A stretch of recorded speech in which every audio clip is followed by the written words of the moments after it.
Fenêtre sur l'emploi pour terminer notre émission avec un guide pratique pour comprendre et intégrer les personnes en situation de handicap en entreprise. Un guide pratique et que nous apporte Céline Marcignac, directrice responsabilité sociale du groupe STEF. D'abord, un tout petit mot sur le groupe STEF pour comprendre évidemment les enjeux. Et on va parler de ce guide, évidemment, qui est très important. Oui, alors STEF, c'est une entreprise de logistique et transport sous température contrôlée pour les produits alimentaires. Et notre mission, c'est d'approvisionner tout le monde en Europe en alimentation. Et vous voyez la marque à travers tous nos camions qui circulent avec les 2 ronds bleus. Les 2 ronds bleus. Parlez-nous de ce guide. Comment est né ce guide ?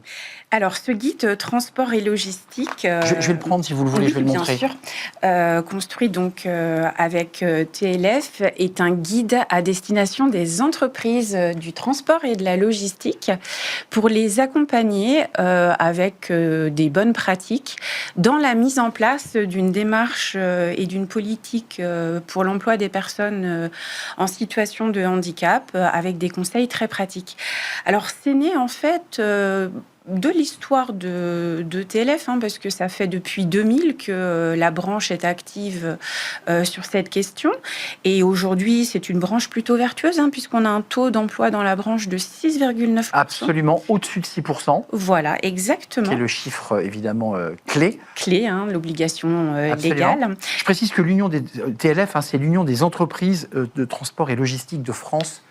C'est important, donc qui incarne en fait l'ensemble de la profession. Une branche très très active, qui recrute beaucoup, qui a beaucoup de postes à pourvoir, à la fois sur la partie opérationnelle, en conduite et en préparation de commandes.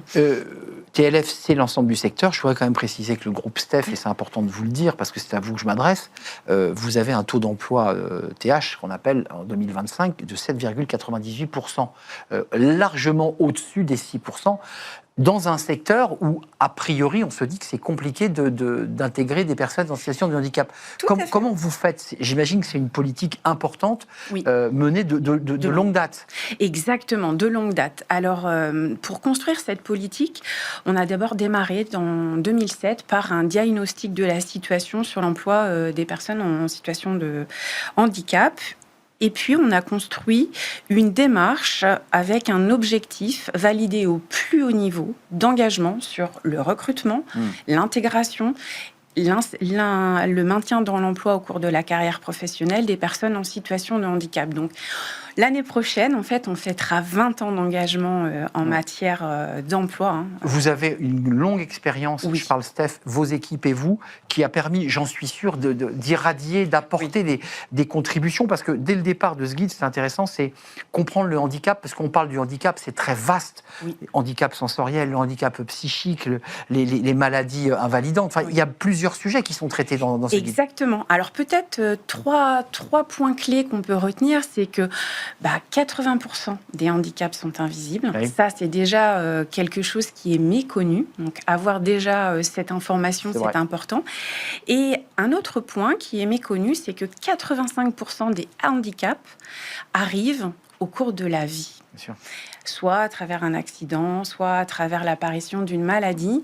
Et c'est vrai qu'on a encore aujourd'hui des stéréotypes sur le handicap, avec finalement une vision du handicap qui est le handicap visible, alors que beaucoup... La chaise roulante, enfin voilà, la personne... Voilà, la personne en fauteuil roulant avec un handicap moteur. Il y a plein d'autres handicaps, le handicap sensoriel, le handicap psychique, le handicap mental, tous les troubles neurodéveloppementaux, et puis tout ce qui concerne les maladies invalidantes. Un mot avant de nous quitter, c'est un guide qui est destiné à tous vos collègues DRH du secteur. Rien n'empêche les autres de le regarder, parce que c'est un sujet très transversal. Quel conseil vous donneriez ? Parce que vous avez de très bons chiffres, vous avez une politique très engagée.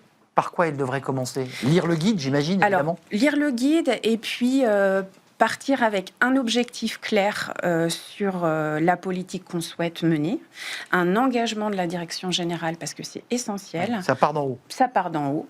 Une sensibilisation massive du personnel pour que le climat d'accueil soit un climat inclusif. Donc, il faut mettre des moyens sur la sensibilisation, la formation, des ressources dédiées, parce que le handicap, c'est un sujet complexe, protéiforme et vraiment très précis, avec des situations individuelles et des solutions à apporter très précises. Aménagement d'un poste, horaire de travail. Budget Absolument. pour avoir ces aménagements.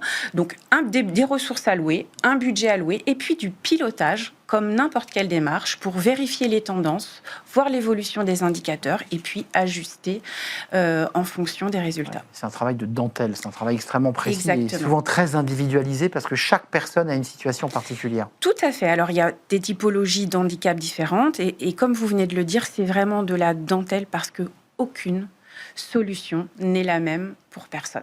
Merci d'être venu nous rendre visite avec ce guide transport logistique, comprendre, intégrer le handicap par l'Union des entreprises de transport logistique. Je rappelle, Céline Marcignac, que vous êtes la directrice responsabilité sociale du groupe STEF, cette marque bien connue que l'on voit sur nos routes et autoroutes. Merci de nous avoir rendu visite, c'est un vrai plaisir.